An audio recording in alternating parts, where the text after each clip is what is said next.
they are created. It's called Surah Rahman. So when you go to that chapter 55, it's a chapter that is very much famous among Muslims. Most of the Muslims recite it off heart. So the substance from which these jinn are created is mentioned in that chapter.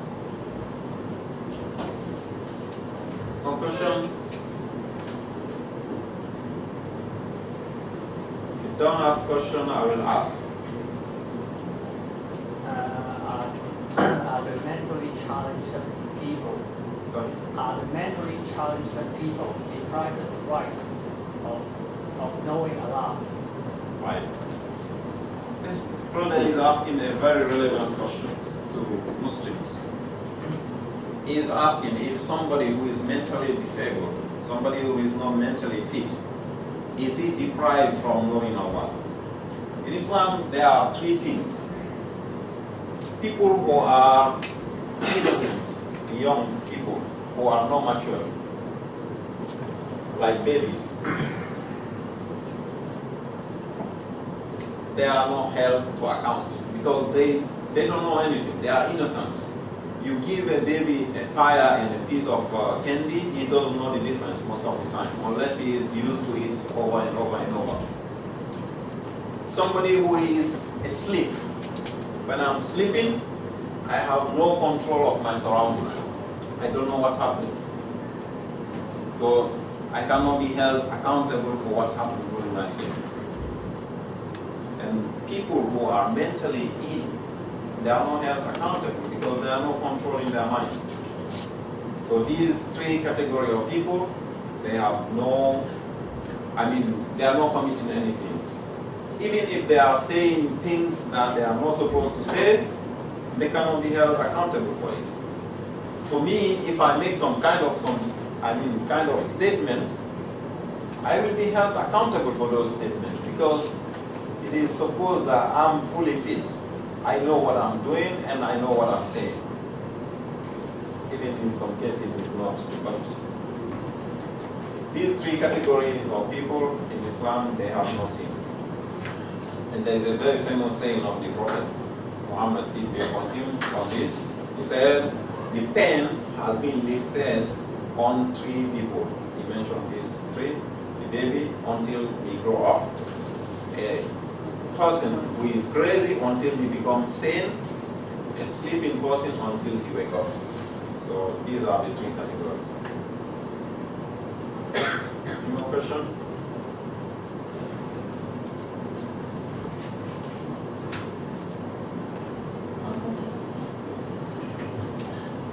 Any more questions? What is the age of accountability when a child grows up? Wow, it's very difficult for me, to be honest. Age of accountability is not a predetermined age to say when you are 15 or when you are 10.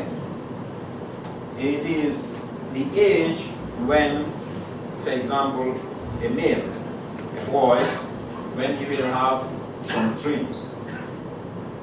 And not only dreams, for example, when he can distinguish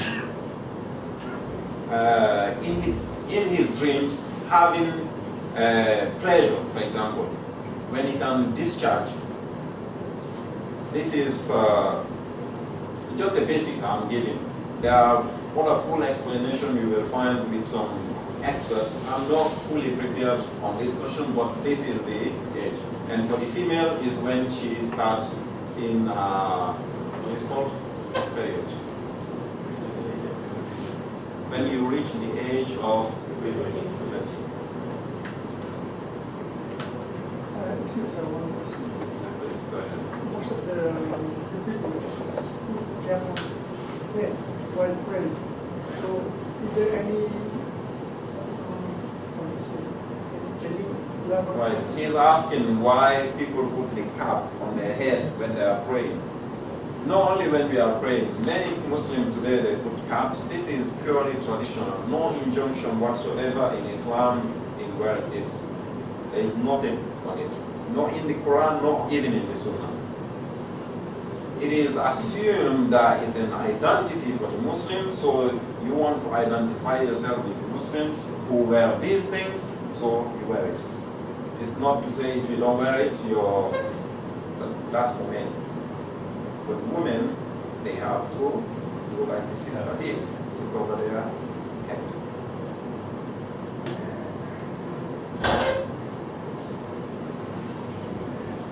Question, please. Yeah, questions. Nothing to the topic here. Who's the next speaker for next week? Next, Because I have to go to appointment and get here. next week, inshallah, there will be a very interesting topic, talking about the Quran. And the speaker, the original speaker who won't be available is the one giving the Arabic class here. And another brother called Hussein, who is very much into Dawah, will be handling the topic, inshallah. So you will be here next week, then? He will be here. Yeah, he is the one.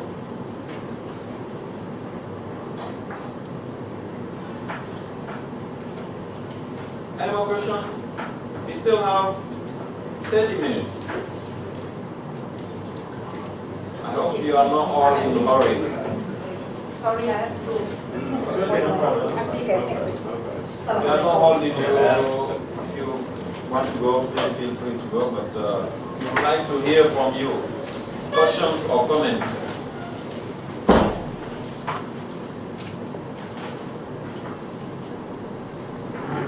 Any comments?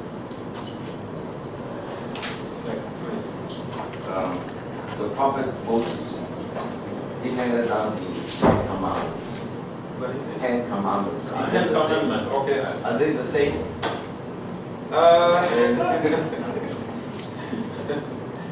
Okay. Nowhere in the Quran you will find those 10 commandments mentioned in the order in which they are mentioned in the Bible, in the chapter called Exodus. That's where they are mentioned, those 10 commandments. If you go to the book of Exodus, you will find them there. And they are also mentioned in the book of Matthew, right?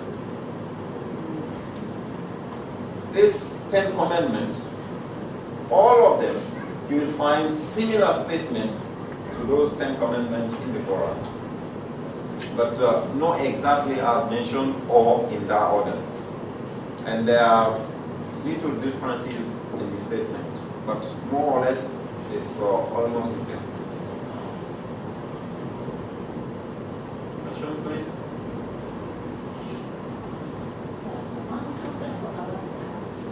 Okay. I have to go home first. All right, thank you very much. Okay. Yes, I just want to ask the translation of the Quran book, the Holy Book.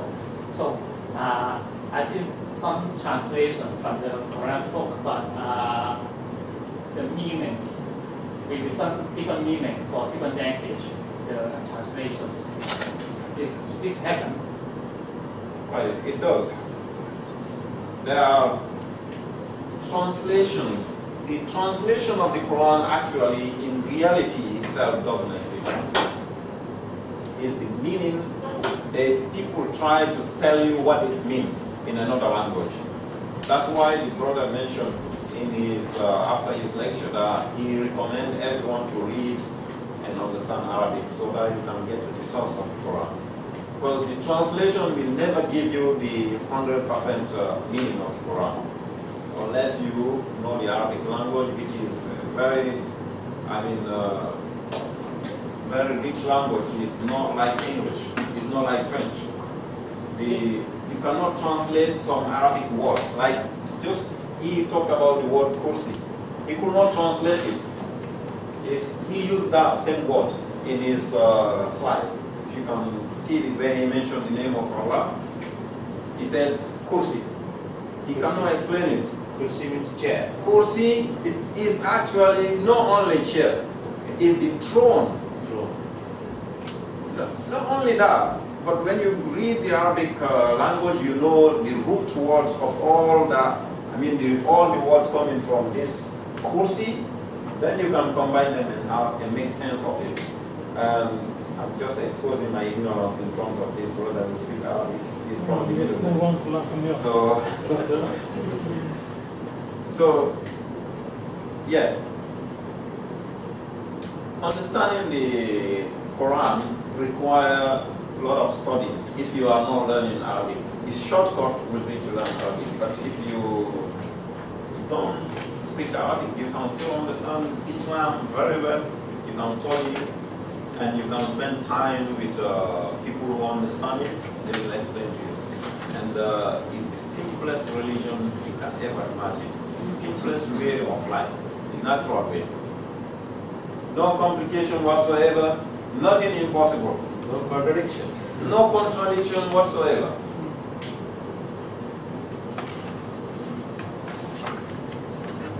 You have every right to explain. You have And then every you right have, to seek you have meaning people who of translated the everything. Quran. If you think it is contradicted with the original source, because the Quran in its originality is still been preserved. It has not been changed by anyone. But the meaning keep on changing. Meaning keep on changing. But every individual has their own rights to reinterpret. If Like they this see- word, he said kursi means chair, I say it means throne. So which one you will take? Yes. But the meaning is If there is any differences exactly. between us, you will go back to the original word, which is kursi, and find what is the meaning of the word kursi. we have not seen it all. In our language, Kusi is this one. Exactly. So, But the thing is that I explained even during session, the knowledge, that your knowledge, my knowledge, the knowledge of God is different. So it's the perception of the interpretation, how you perceive it and how you interpret it. And for that, if someone interested to know those all terminologies that is used in Quran, once you, I see some faces, they are in the Arabic class, for them is a reference book, Al-Mufradatul Quran. That is the book by one of our Islamic scholars that he wrote, and this book is only, refers to those, the names or the terminologies used in the Quran and their, interpretation. Al-Mufradatul Quran is composed by Imam Raghib al-Isfahani. You can find like the glossary of different words that is used in Arabic, but this is only refers to the Quran.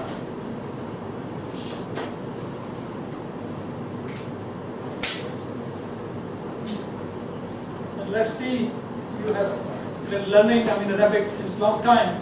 If I write in Arabic, what do you understand? It's okay. Huh?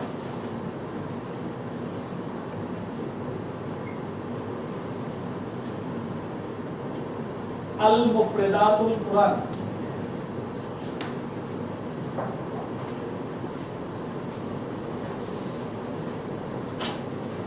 I translation.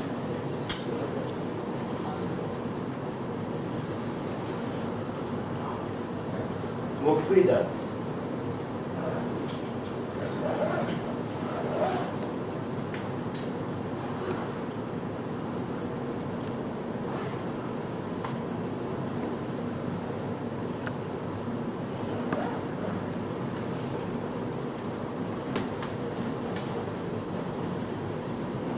By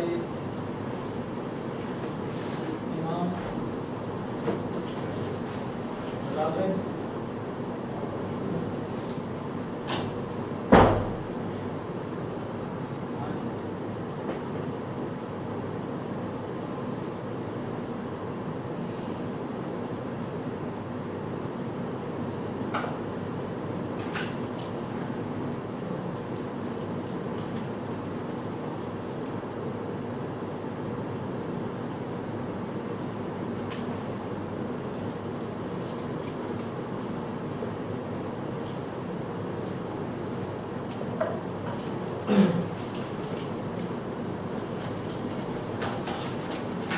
this is a guidebook.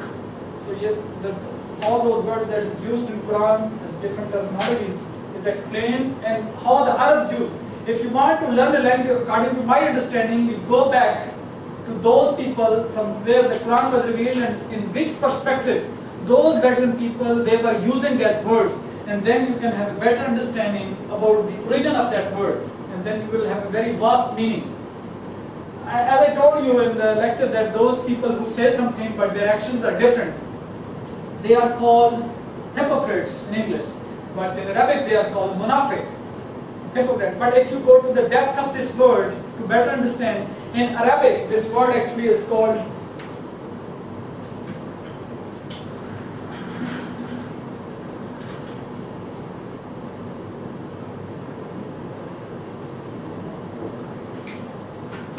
munafiq, and this word root letter, as I told you, is nafaq. This noon, fa, and kaf. Nafaq. In Arabic, actually, the nafaq means the tunnel. You see, you enter in one side of the tunnel and then you go on the other side of the tunnel, because this person have dual personality, has two dimensions of his, the life, because he says something and he does the action of something else. So it's not compatible what he says. So these kind of, the double policy people have double standard like this and saying this and doing another things. So with that understanding then applies the meaning of hypocrite. So this is the origin of the letter. In this way you can better understand in which perspective the Arab was using this word. So any other question? Yeah, this brother has a question for you, but I've been waiting for you. Yes. So. Why didn't you tackle them? No. He wants to. He wants to. Dear Honorable Doctor and dear brother Muhammad, I have some questions, but I don't know if it's too much, because in the Chinese culture, say 4 is a bad number, so you think it's okay or not? Please feel free. Go ahead. Another one question. Do you know what angels look like? Another two question is, when I was studying with Christian missionaries, they told me that salvation is by grace, which means salvation is by grace. It's a gift, iman, faith, that according to the destiny, somebody gets the gift, some doesn't get the gift. So the question is, if there is a nice person, like an atheist, yes? He says, I want to believe in a Kant. He wants to make good things. Can he get it by grace, or it's just his destiny to believe or not to believe? The third question is, are there any other religions in the world besides Islam that believe exactly like Islam in the unity of one God? And number 4 question. I read on the internet some article some time ago about some sheikh from Singapore that he's a Freemason. I also read another Muslim scholar that Freemasonry is not good. What is your personal stand? Can a Muslim be a Freemason or not? Thank you. Barakallah. We will make it half-half. Some of the questions the early will take and some of the questions I will take.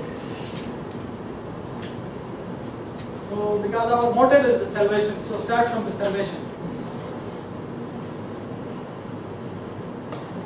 According to the Quranic guidance, the Quranic, the commandments that what we have been told in the Quran, and that we have learned from the life of the Prophet Muhammad, salvation is not like that what we have said is like gifted. The salvation according to the Quranic teachings is based upon 4 things. And then there is a chapter in the Quran called Al-Asr, Surah Al-Asr. The chapter name is Al-Asr. So chapter number is 103. Yes.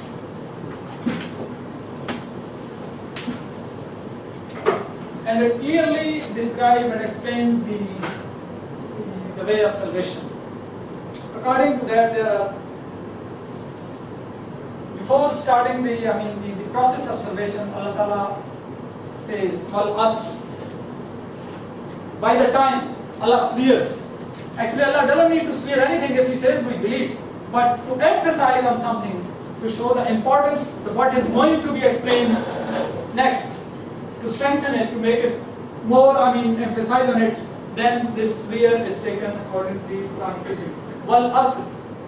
Innal insana lafi khusr. Then a reality is being, mentioned here that all the human beings, they are in total loss. They are in total destruction. All the human beings. And then the exceptional case comes. Wal Asr. Innal insana lafi khusr. Illa allazina amanu. The first thing that they have to do is belief. إِلَّا الَّذِينَ آمَنُوا وَعَمِلُوا الصَّالِحَاتِ. Amil Solihat means good deeds.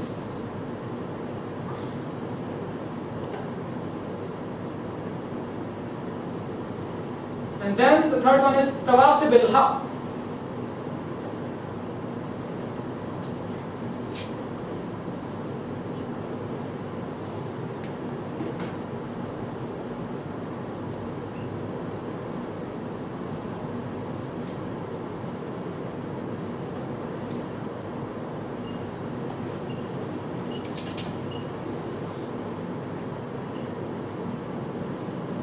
Propagation of the truth. I mean, what you have believed in and what you have practiced, then you have to convey this message to the others. That is me, Tawasi bil Haq.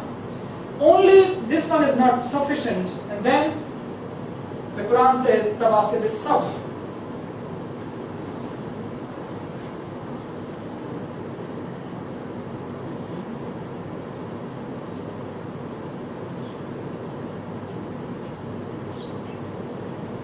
Propagation of patience.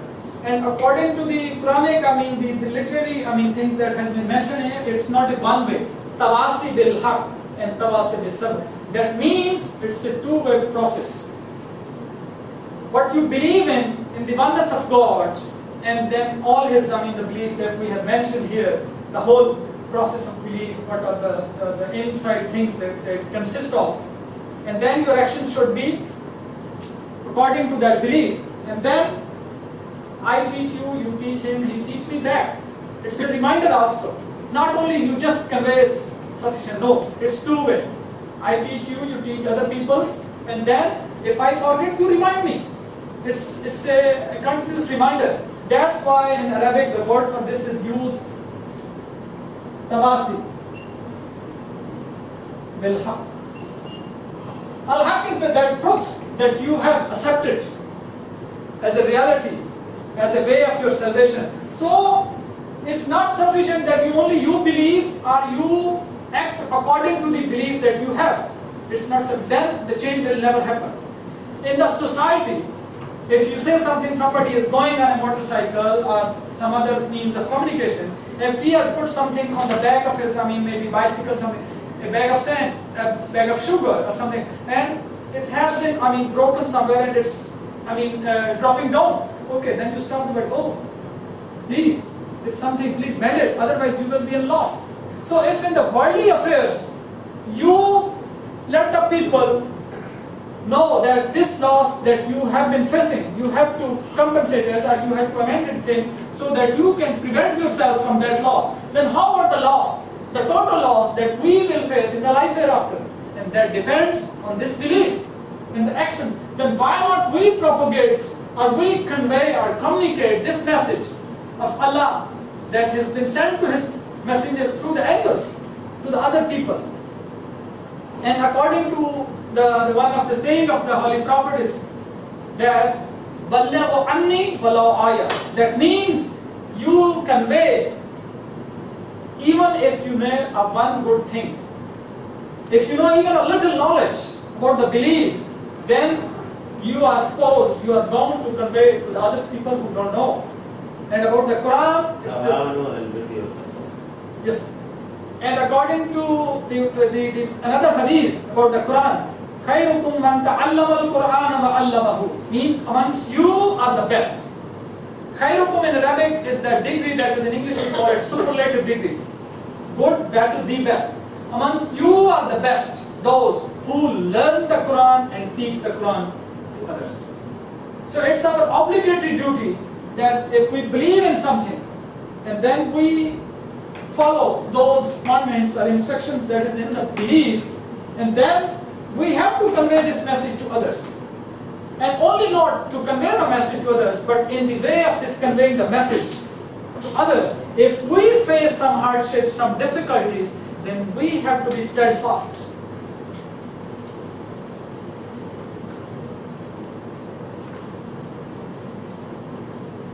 Stand for patience. But patience is not like that kind of patience that something happens to us and then we have no way to get rid of that and then we just say, okay, patience. It's not that kind of patience. the wrong system or the falsehood system is also trying his best to implement his system.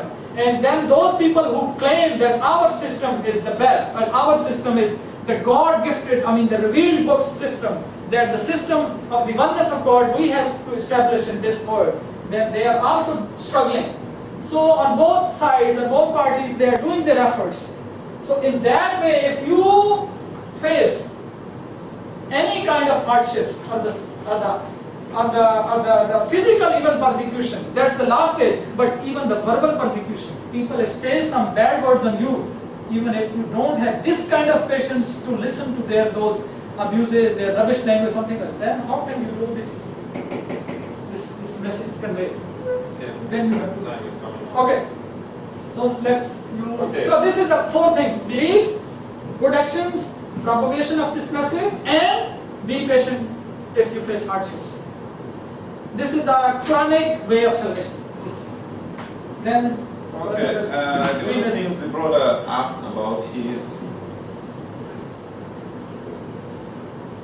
the brother has already told you about salvation. So in Islam, salvation is faith and good deeds. Good deeds, not what you think is good, what Allah says is good. This is the main point. The angels, you ask him what their shape and forms. They have no shape or form because their substance is light. They are created from light. And I said earlier, if you go to chapter 55 of the Quran, it's mentioning also the substance from which the angels are created in the very beginning of the chapter. And then, if there any other religion who, that believe in the oneness of God, there are many religions who claim they believe in the oneness of God, but in practical, they are not. Mostly, the Christian and the Jew, they boast the belief in one God. But in reality, they are not believing in one God. I give you practical example when it comes to Christianity. They believe in the Trinity. Three cannot be one. So there is in that belief a wrong concept of belief. In the Trinity, they believe in God the Son, God the Father, the Son, and the Holy Spirit. So you are talking about 3 substances. And in the Bible, in the book of Matthew, you said the Son and the Father, they are not of the same substance.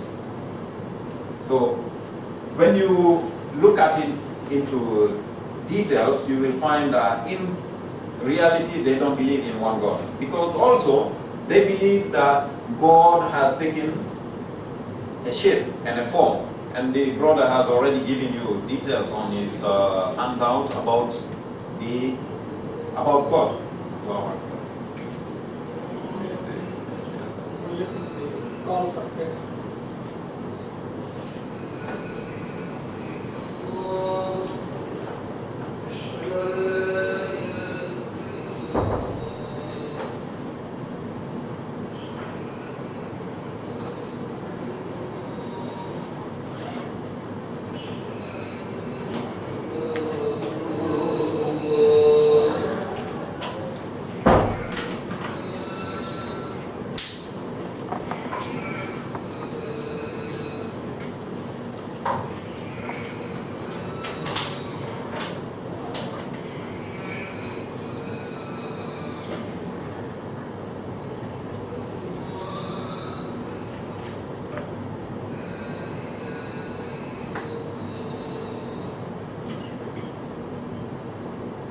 Yeah, bro.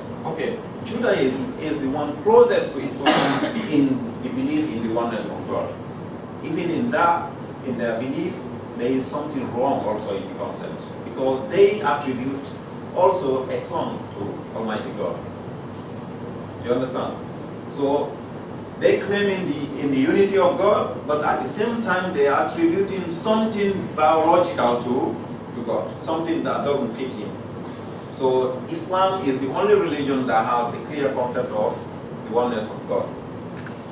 When it's coming to the Freemasons I purposely wrote it in the